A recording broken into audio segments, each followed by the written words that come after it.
Welcome to Inside NLCS Singapore, a series where we have conversations with the people that shape our community. And our guest today is founding member of staff, director of sport, Billy Molloy. Thanks for joining us. Thank you, Paul. Billy, let's go back right to the start of our school. And you were charged with the task of building our sports programme, and I think it's fair to say the odds were stacked against you. First of all, brand new school, not many students, but then all of the COVID restrictions that we were dealing with. Just reflect on those years and the task of starting that sports programme in our school. Yeah, listen, I've always viewed it, even in my, previous school before this was a great opportunity to be a founding member of anything, particularly a school like this with such a prestigious reputation. To be that founding member, it was going to be a challenge, and I knew that. And I think my personality is that I like projects, I like challenges, I like to do things. There was a lot of challenges in the world at that time with COVID, coming into a new building in Suntec, having some of the equipment and problems with, logistical kind of issues that way. But I think when it was really reassuring when we got in and met all of the new staff, all of the founding members, we'd all decided that this was our school and it becomes then part of that community. I was very close with a lot of those founding members.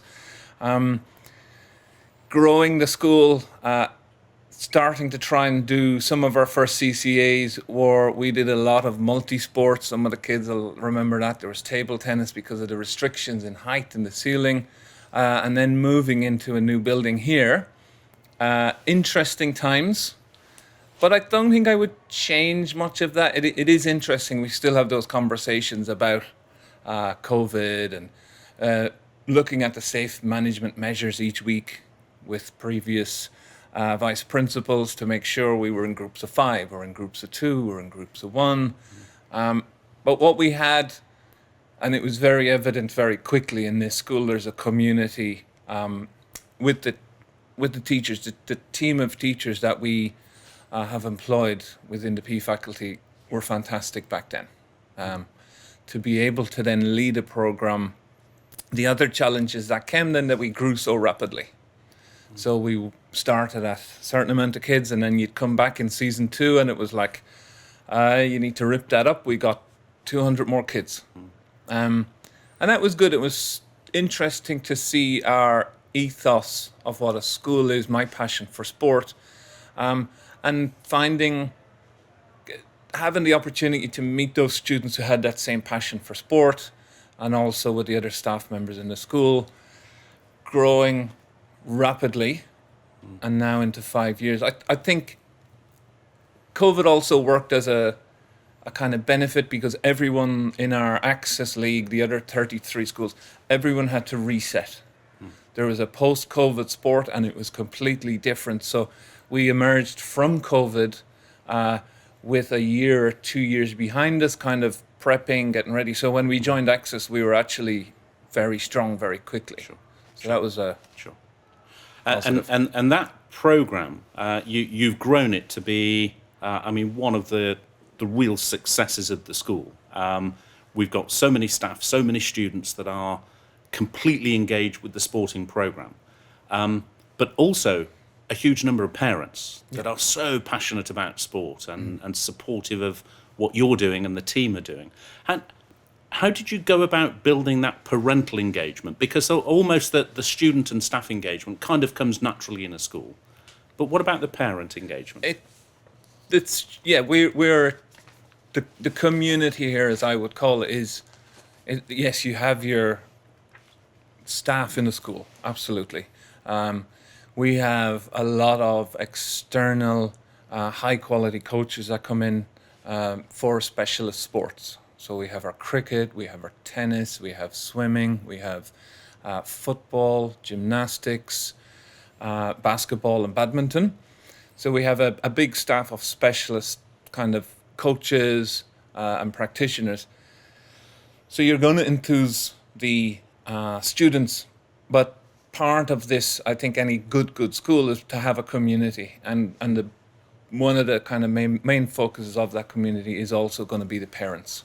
The parents having those opportunities, not only within school to get better at those sports and maybe represent the school, but also on the weekends to have a program that doesn't stop on Friday at 4:45, that it continues all weekends and in the evenings. So people with that passion, and those parents who are enthusiastic about keeping students involved in sport have the opportunity to get them into a program.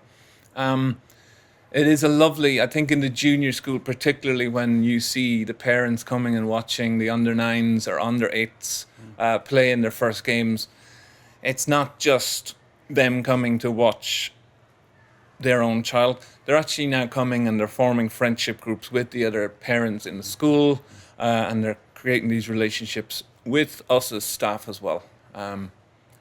I always enjoy when I meet the parents. I have a fantastic job where at 2:30, 3 o'clock my laptop closes and I go out and watch sport, and part of that is meeting the parents from our school, from other schools, meeting staff. So it's a very enjoyable part of the job, the parental involvement. Yeah. If we think about the NLCS ethos, we focus an awful lot on academics, don't we? The academic ambition, the aspiration that we have in the classroom. So what role does sport play in a school like ours? Why is it so important that it features in a school like ours? I think the whole enrichment program does. It's one of the pillars of the school. Academics, absolutely, so important. It's what they're here for. But the enrichment pillar is so important, and sport plays a big role in that. Obviously, I advise any student doing sports, definitely look at doing a team sport in one season to get those skills of group work, collegiality, being able to function, communicate properly. I'd also encourage students to join an individual sport, to have that kind of resilience and being accountable for your actions. These help inside the classroom as well. There's huge benefits, as we all know, to exercise and activity in relation to academic results, and we need to have a balanced and healthy lifestyle. Sport not only does that, but it teaches us those other skills that are important in academic subjects, and also when you look to go through to university applications, things like that, having different experiences on that CV really, really helps. Yeah. I think we're proud this year. One of our sports science students has just got into physiotherapy. So that's as an academic subject ourselves. We are proud that we've got that pathway now. We've got students here who are looking to continue a sports science kind of journey into university. So we're happy with that. Yeah. First student picking physiotherapy. I know that a point you often make. There can be an assumption, can't there, that you have academic students over here and a different set of students that play the sports. That's not the case, is it? No. Not the case at all. No. I love being in the assemblies here, in our celebration assemblies, when you see the students who've been out there slogging with the team on the basketball courts, being so reliable, training, always being organised. They're then also getting awards for academics. Then they're also in an orchestra. They've been lead players in production. As a one-trick pony myself, I'm astounded at how these kids could do so much at such a high level. Yeah.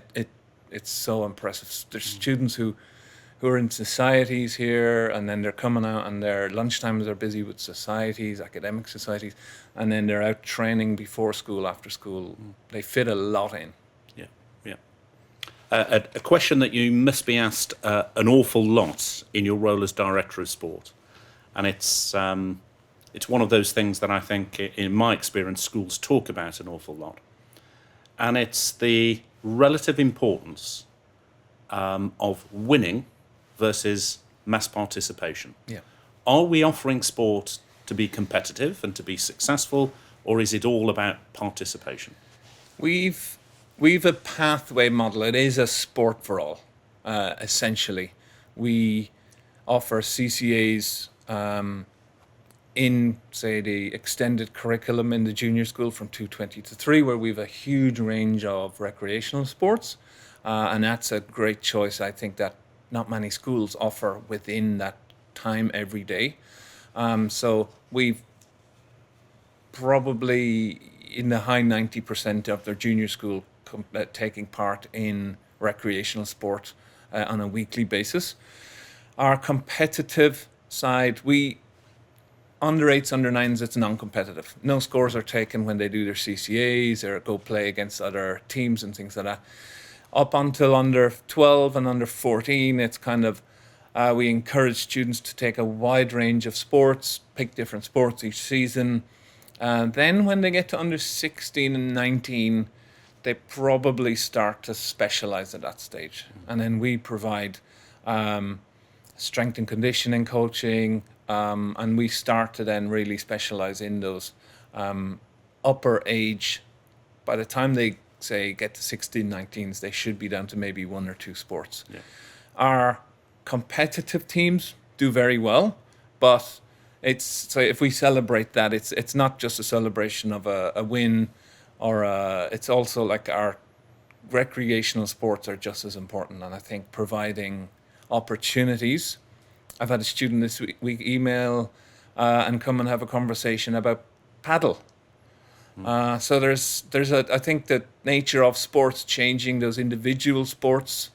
We've got climbing here, things like that. We need to focus also a bit more on those when we've got a lot of teams, and that's great. But there are individuals who, if they have a passion for that, we should be trying to provide. Sure. And having said that, our approach, our philosophy is about sports for all, and it's about the benefit that sport can give to all of our students. That aside, our competitive sports teams have done phenomenally well, haven't they? I mean, the honours boards that you've set up in the sports hall, I'm beginning to think we may need a new sports hall soon, yes, because please. we're filling the walls. I mean, just reflect on some of those honours that we've picked up. Listen, we're in a very competitive league. There's 33 schools within Access organisation. We are competing so well at a lot of sports. We don't specialize in, say, 3 or 4 sports. If there's students who want to enter, they'll enter, and we will enter them in a lot of competitions. Last year we had 125 teams.